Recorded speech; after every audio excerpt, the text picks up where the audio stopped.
नमस्कार। आज के इस वीडियो में दैनिक जागरण के संपादकीय से 462 शब्दों के डिक्टेशन को हम लोग आउटलाइंस के साथ लेने वाले हैं। अगर आपको इस डिक्टेशन के आउटलाइंस की ज़रूरत है तो आप हमारे शॉर्ट हैंड टीम ऐप को प्ले स्टोर से डाउनलोड कर सकते हैं, और अगर आपको इस डिक्टेशन की PDF की ज़रूरत है तो आप हमारे टेलीग्राम ग्रुप को ज्वाइन कर लें। लिंक इसी वीडियो के ठीक नीचे डिस्क्रिप्शन बॉक्स में आपको मिल जाएगा। इस डिक्टेशन को हम लोग 3 अलग अलग स्पीड में लेंगे। पहली बार में 70 की स्पीड में, दूसरी बार में 80 की स्पीड में, तो तीसरी और आखिरी बार में इसी डिक्टेशन को हम लोग 90 की स्पीड में लेने वाले हैं। तो 70 की स्पीड में आपका डिक्टेशन स्टार्ट होगा 5 सेकंड के बाद। तब तक के लिए आप रेडी रहें।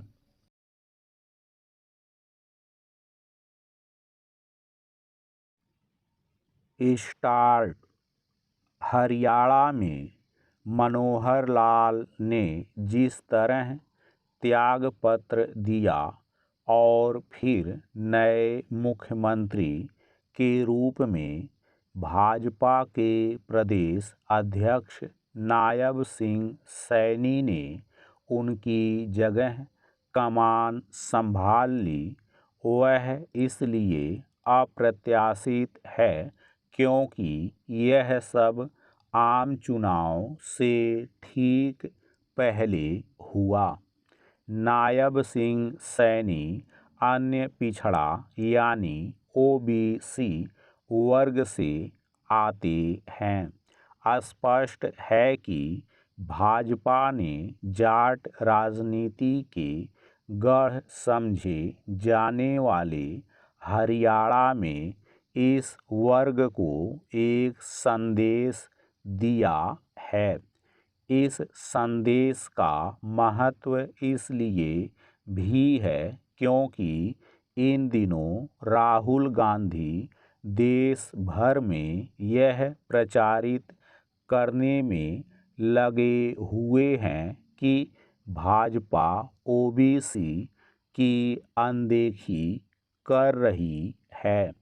हरियाणा में आनन फानन हुए नेतृत्व परिवर्तन के क्रम में भाजपा ने जिस प्रकार सत्ता में साझीदार जननायक जनता पार्टी यानी जजपा से नाता तोड़ा, उसका कारण केवल यही नहीं दिखता कि 10 विधायकों वाली यह पार्टी लोकसभा चुनाव में 2 सीटें मांग रही थी और भाजपा सभी 10 सीटों पर अपने प्रत्याशी उतारने की तैयारी कर रही थी।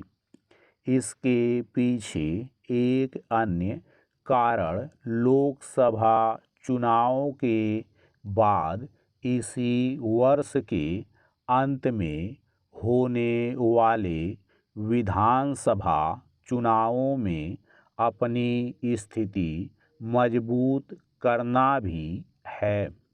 यह मानने के पर्याप्त कारण हैं कि भाजपा ऐसे किसी नतीजे पर पहुंच रही थी कि उसके लिए जजपा के साथ रहकर लोकसभा और फिर विधानसभा चुनावों में अपेक्षित सफलता हासिल करना आसान नहीं होगा। इस नतीजे पर पहुंचने का कारण भाजपा और जजपा के वोट बैंक में सामंजस्य न दिखना है। इस पर हैरानी नहीं कि कांग्रेस इससे आशंकित है कि सत्ता से बाहर हुई जजपा अब उसके वोट बैंक में सेंध लगा सकती है। पैरा। भाजपा ने हरियाणा में सुगमता से नेतृत्व परिवर्तन करके अपने राजनीतिक और सामाजिक समीकरणों को दुरुस्त करने का काम किया है। इसी के साथ उसने सत्ता विरोधी रुझान को भी दूर करने की कोशिश की है। वह ऐसा ही प्रयोग गुजरात, उत्तराखंड और त्रिपुरा में कर चुकी है। इन तीनों राज्यों में विधानसभा चुनावों के पहले मुख्यमंत्री बदलकर उसने राजनीतिक सफलता हासिल की थी। यदि उसने यही प्रयोग हिमाचल प्रदेश में किया होता तो शायद वहाँ भी उसे अनुकूल परिणाम प्राप्त होते। भाजपा ने कुछ ही घंटों के अंदर जिस तरह मनोहर लाल से त्यागपत्र लेकर नायब सिंह सैनी को मुख्यमंत्री पद की शपथ दिला दी, उससे यही पता चलता है कि इस अप्रत्याशित बदलाव की पटकथा पहले से तैयार थी और उससे जजपा पूरी तरह अनजान थी। भाजपा के इस राजनीतिक दांव से जजपा को दोहरा झटका लगा।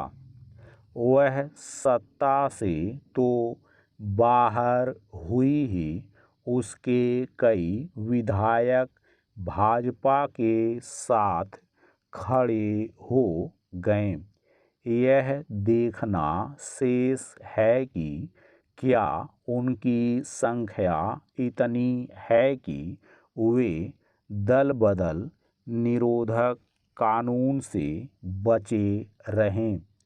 जो भी हो, चूंकि भाजपा को पर्याप्त संख्या में निर्दलीय विधायकों का समर्थन प्राप्त है, इसलिए उसे संख्या बल की चिंता करने की आवश्यकता नहीं। स्टॉप। दोस्तों, इसी डिक्टेशन को दूसरी बार में हम लोग 80 की स्पीड में लेंगे और आपका समय स्टार्ट होगा 5 सेकंड के बाद। तब तक के लिए आप रेडी रहें।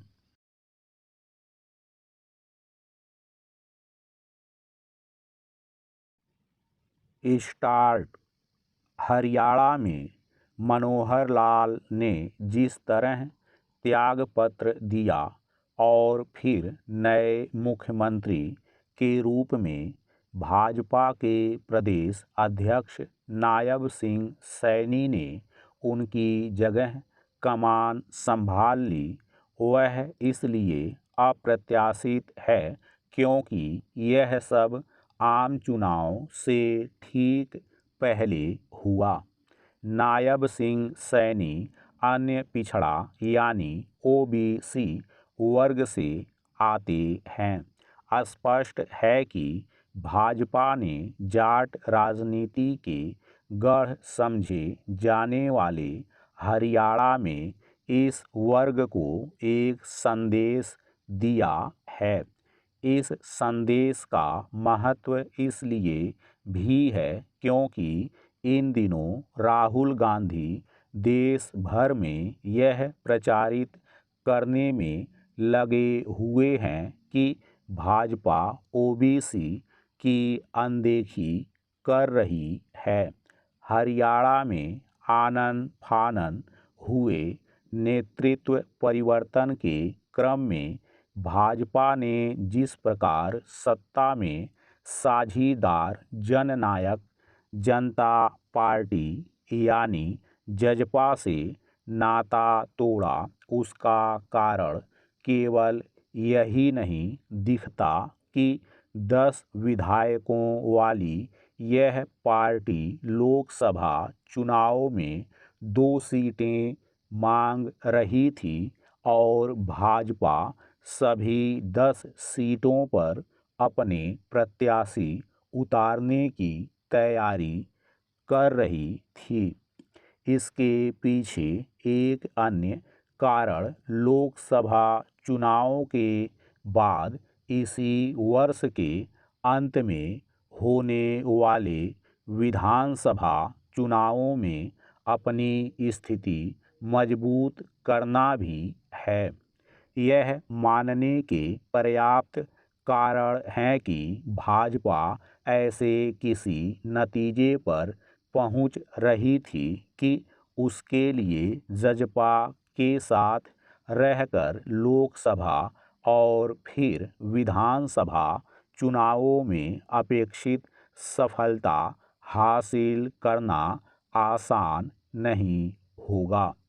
इस नतीजे पर पहुंचने का कारण भाजपा और जजपा के वोट बैंक में सामंजस्य न दिखना है। इस पर हैरानी नहीं कि कांग्रेस इससे आशंकित है कि सत्ता से बाहर हुई जजपा अब उसके वोट बैंक में सेंध लगा सकती है। पैरा भाजपा ने हरियाणा में सुगमता से नेतृत्व परिवर्तन करके अपने राजनीतिक और सामाजिक समीकरणों को दुरुस्त करने का काम किया है। इसी के साथ उसने सत्ता विरोधी रुझान को भी दूर करने की कोशिश की है। वह ऐसा ही प्रयोग गुजरात, उत्तराखंड और त्रिपुरा में कर चुकी है। इन तीनों राज्यों में विधानसभा चुनावों के पहले मुख्यमंत्री बदलकर उसने राजनीतिक सफलता हासिल की थी। यदि उसने यही प्रयोग हिमाचल प्रदेश में किया होता तो शायद वहाँ भी उसे अनुकूल परिणाम प्राप्त होते।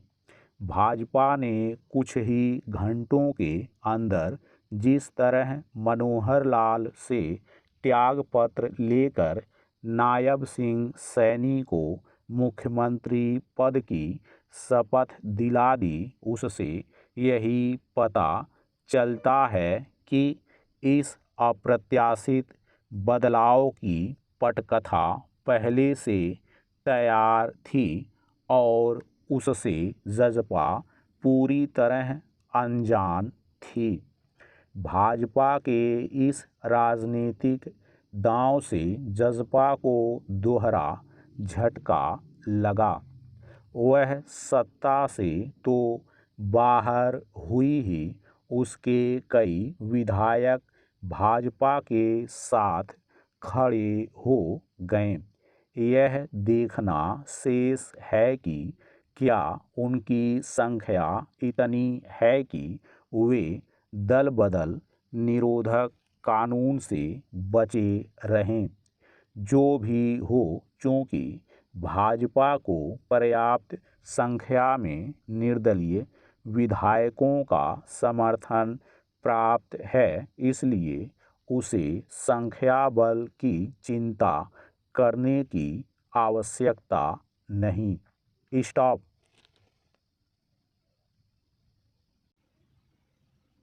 दोस्तों, इसी डिक्टेशन को तीसरी और आखिरी बार में हम लोग 90 की स्पीड में लेंगे और आपका समय स्टार्ट होगा 5 सेकंड के बाद। तब तक के लिए आप रेडी रहें।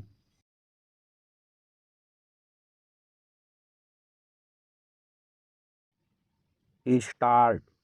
हरियाणा में मनोहर लाल ने जिस तरह त्यागपत्र दिया और फिर नए मुख्यमंत्री के रूप में भाजपा के प्रदेश अध्यक्ष नायब सिंह सैनी ने उनकी जगह कमान संभाल ली, वह इसलिए अप्रत्याशित है क्योंकि यह सब आम चुनाव से ठीक पहले हुआ।